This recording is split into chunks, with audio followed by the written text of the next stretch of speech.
आज हम उत्तर प्रदेश लेखपाल के कुछ प्रश्न करने वाले हैं। सब पहला प्रश्न है, उत्तर प्रदेश राजस्व संहिता 2006 की धारा 80 के तहत कृषि भूमि का गैर कृषि उपयोग के लिए घोषणा कौन जारी करता है? तो इसका ए ऑप्शन है जिलाधिकारी, बी उप जिलाधिकारी, सी तहसीलदार और डी है राजस्व परिषद का अध्यक्ष।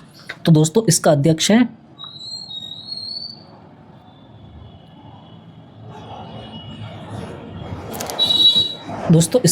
है उप जिलाधिकारी, एसडीएम करते हैं।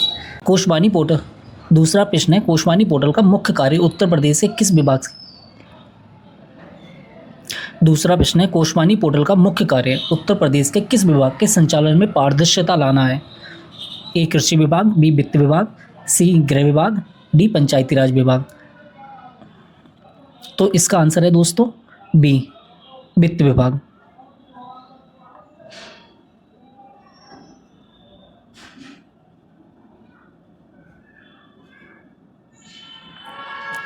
तीसरा प्रश्न है, 2026 के अनुमानों के अनुसार गंगा एक्सप्रेस वे के दूसरे चरण का विस्तार किस जिले के शुरू होकर सीमा तक जाएगी? तो ये आंसर है इसका प्रयागराज से बलिया, बी ऑप्शन है प्रयागराज से बलिया तक। फिर चौथा प्रश्न है, बुंदेलखंड क्षेत्र में प्रस्तावित सौर पार्क की कुल क्षमता कितनी लक्षित की गई है? तो इसका आंसर है दोस्तों 4000 मेगावाट, बी ऑप्शन है 4000 मेगावाट लक्षित की गई है। पांचवा प्रश्न है, उत्तर प्रदेश के किस जिले में देश का पहला एआई सिटी विकसित किया जा रहा है? तो एआई सिटी विकसित किया जा रहा है दोस्तों लखनऊ में, बी ऑप्शन राइट है इसका। फिर सिक्स्थ प्रश्न है, स्वामित्व योजना के तहत यूपी में किस तकनीक का उपयोग करके भूमि को डिजिटल मानचित्रीकरण किया जा रहा है? भूमि का डिजिटल मानचित्रीकरण किया जा रहा है, तो ये है ऑप्शन ड्रोन सर्वे द्वारा भूमि का डिजिटल मानचित्रीकरण किया जा रहा है। सातवां प्रश्न है, राजस्व संहिता उत्तर प्रदेश का मुख्यालय प्रयागराज में किस वर्ष स्थापित किया गया था? तो ये इसका आंसर है 1831 में स्थापित किया गया था, ये ऑप्शन है 1831। फिर नेक्स्ट प्रश्न है, उत्तर प्रदेश बजट 2025-2026 के अनुसार राजकोषीय घाटा राज्य के जीडीपी का कितना प्रतिशत रहने का अनुमान है? इसका आंसर है दोस्तों 3.4%, बी ऑप्शन है 3.4%।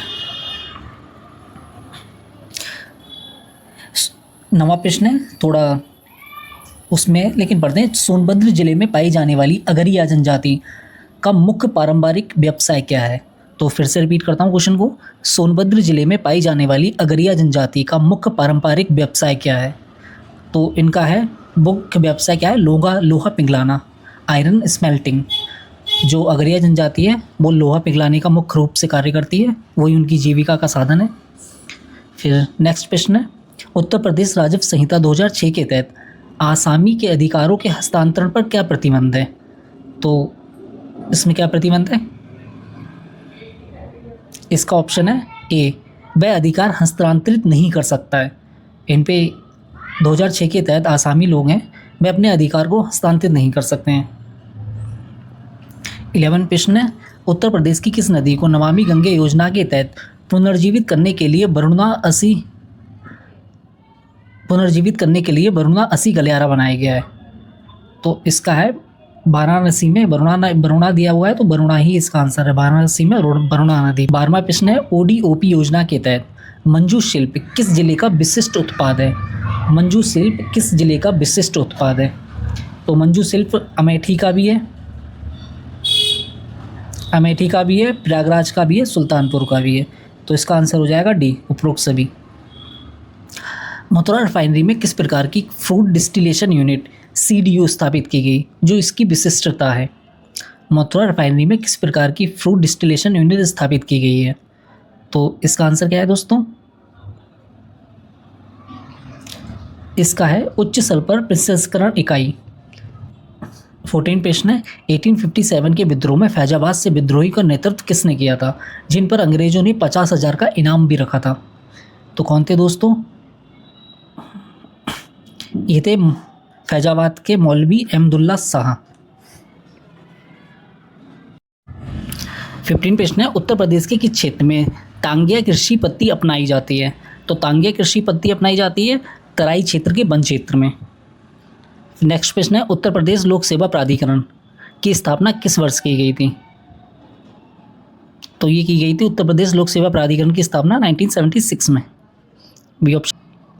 17 प्रश्न है, राजस्व निरीक्षण के कर्तव्यों का उल्लेख राजस्व संहिता की किस नियमावली में है?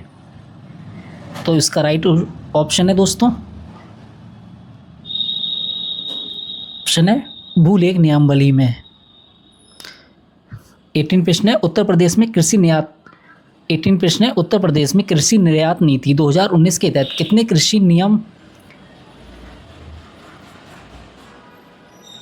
18 प्रश्न है, उत्तर प्रदेश में कृषि निर्यात नीति 2019 के तहत कितने कृषि निर्यात क्लस्टर पहचाने गए हैं? कितने कृषि क्लस्टर पहचाने गए? तो इसका आंसर है 8। नेक्स्ट प्रश्न है, शारदा नहर प्रणाली का निर्माण उत्तर प्रदेश में किस वर्ष में पूर्ण हुआ था? शारदा नहर प्रणाली, तो ये हुआ था, शारदा नहर प्रणाली संपूर्ण हुई थी 1928 में। 2026 तक उत्तर प्रदेश सरकार ने राज्य की अर्थव्यवस्था को कितने ट्रिलियन डॉलर बनाने का लक्ष्य रखा है? तो ये है 1 ट्रिलियन डॉलर। 2026 तक 1 ट्रिलियन डॉलर। 21 प्रश्न है, उत्तर प्रदेश में भू नक्शा सॉफ्टवेयर का विकास किस संस्था द्वारा किया जा रहा है? तो ये किया जा रहा है नेशनल इंफॉर्मेटिक्स सेंटर द्वारा, NIC द्वारा। ये ऑप्शन है नेशनल इंफॉर्मेटिक्स सेंटर, NIC। 22 प्रश्न है, पीलीभीत टाइगर रिजर्व को अंतर्राष्ट्रीय TX2 पुरस्कार किस वर्ष प्रदान किया गया था? तो ये 2020 में प्रदान किया गया था, 2020 में। नेक्स्ट प्रश्न है, किसान वही राजस्व संहिता 2006 की किस धारा के अंतर्गत तैयार की जाती है?